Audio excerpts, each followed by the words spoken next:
Oyaore nyakwara Moga Jwang en chieng' tich abich tarik 16 dwe mar ang'wen higa mar 2021 kamramra ma intie rwakini machiegni e chenro mar nonro mar oboke nyinga Chris Owino. An kod oboke adek, The Standard, Daily Nation kaachiel kod The Star. Oboke gi kawuono te thor mar wach en mana duoko mar penj maduong' mar joklas 8 mano KCPE. Oboke duto makawuono The Star, The Standard kod Daily Nation thor mar wach en mana duoko mar penj maduong' mar KCPE mane ogol ayanga odiochieng' manyoro kod jatend migawo mar somo mapacho kae Ngire George Magoha.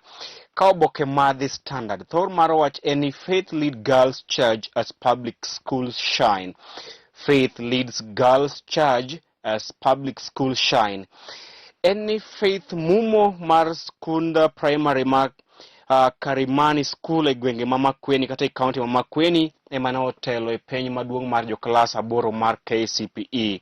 Faith mumo masomo e skul primary ma Karimaini School mano emane otelo e penj mar joklas 8 KCPE bang' yudo max 433 kuom max 500 duto e penj maduong' mar KCPE mane olande ayanga odiochieng' manyoro. Namba 2 ne en Wesonga Yet Nanzala. Wesonga Nanzala ne oyudo max 432 mano owuok e skul primary ma Chogoria Boarding Primary e county ma Meru. Namba 3 ne en Castro Williams mane oyudo max 431 kowuok e skul mar Crystal Hill Academy county ma Kericho. Namba 4 ne en Lorin Chepkemboi mar St. Matthews Spotnok e county Manandi. Namba 5 ne en Daniel Chris Mboya mawuok e Crystal Hill Academy county ma Kericho. Namba 6 ne en Samuel Wanyonyi max 431 Nzoia Sugar Primary School e county ma Bungoma. Namba 7 ne en Waruguru Mwangi Karatina DB Primary e county ma Nyeri. Namba 8 ne en Banis Omondi e skul primary ma Nairobi Primary School.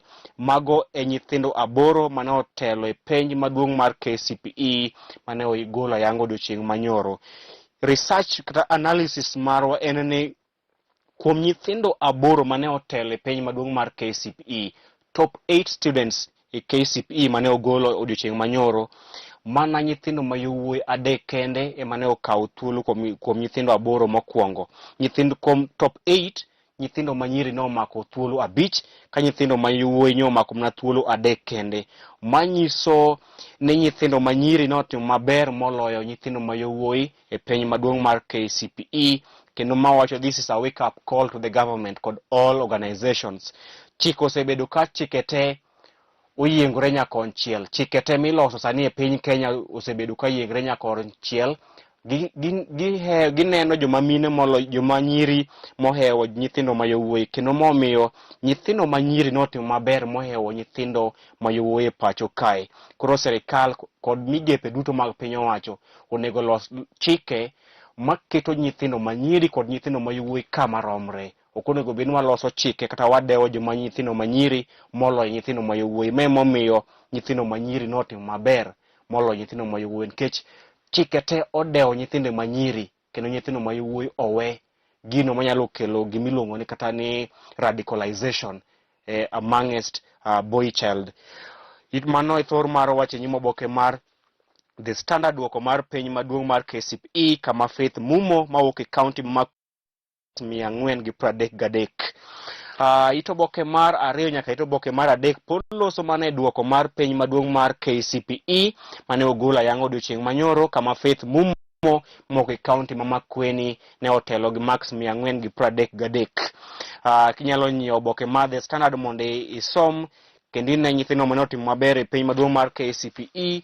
Itoboke mar 4 skunde mag piny owacho ne otimo maber e penj maduong' mar KCPE kipimo kod skunde mag ji giwegi. Skunde mag piny owacho ne otimo maber e penj maduong' mar KCPE ka ipimo kod skunde mag ji giwegi e pacho kae. To kwadhi gwenge mag kadho wadh nam chumbi, wayudo ni skunde mag ji giwegi ema ne otimo maber e gwenge makadho wadh nam chumbi ka ipimo kod skunde mag piny owacho mago mayudore e gwenge makadho wadh nam chumbi. Itoboke mar 6 na keto oboke mar 7 loso mane duoko mar piny maduong' mar KCPE kama giketo jopuonjre 100 jopuonjre motimo maber mokalo 100 pacho kae top 100 pupils e piny maduong' mar KCPE. Koro inyalo nyiewo oboke mar The Standard mondo isom jopuonjre 100 manotimo maber mokalo e piny maduong' mar KCPE e pacho kae. Ito oboke mar 8, piny owacho golo chik ni jopuonj duto nyaka yud chanjo mar COVID-19. Piny owacho ne ogolo chik ni jopuonj kaachiel kod jotich duto mag skunde ma pacho kae nyaka yud chanjo mar COVID-19. Mano lendo mane ogol kod jatend migawo mar somo Ngire George Magoha. Ito oboke mar 9 en mano nyithindo maromo 7 kende emane oyud ka temo kwalo penj. Mano ler mane ogol kod Magoha, mana nyithindo 7 kende emane oyud ka temo kwalo penj e pacho kae. Ito oboke mar 10 loso ewi nyathi mane otimo maber mokalo e piny maduong' mar KCPE Faith Mumo mawuok e kaunti ma Makueni, kama wacho ne ok en kod geno ni nyalo timo maber kaka ne otimo e piny maduong' manyoro. Inyalo nyiewo ito oboke mar 10 mondo yud ka Faith Mumo wacho ni ok o expect ni odhi timo maber machal kaka ne otimo maber e piny maduong' manyoro. Ito oboke mar 13 12 bende pod loso mana ewi duoko mar piny maduong' mar KCPE. Tok oboke mar The Standard gin weche tuke. Abiro miyi chenro mar weche tuke koromo saa 11 ma midhiambo.